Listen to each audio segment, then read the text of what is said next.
Ganito siya guys. It's pita wrap made from beef, cucumber, and cheese, a little bit chili, and has mayonnaise for my snack.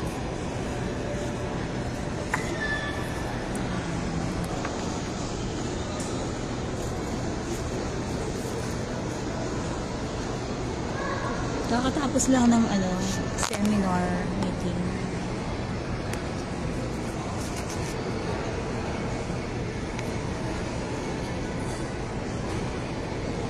Wala akong appetite kumain ng rice. Kaninang umaga kinain ko lang whole wheat.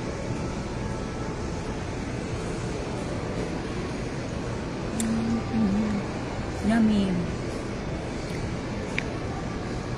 Beef wrap.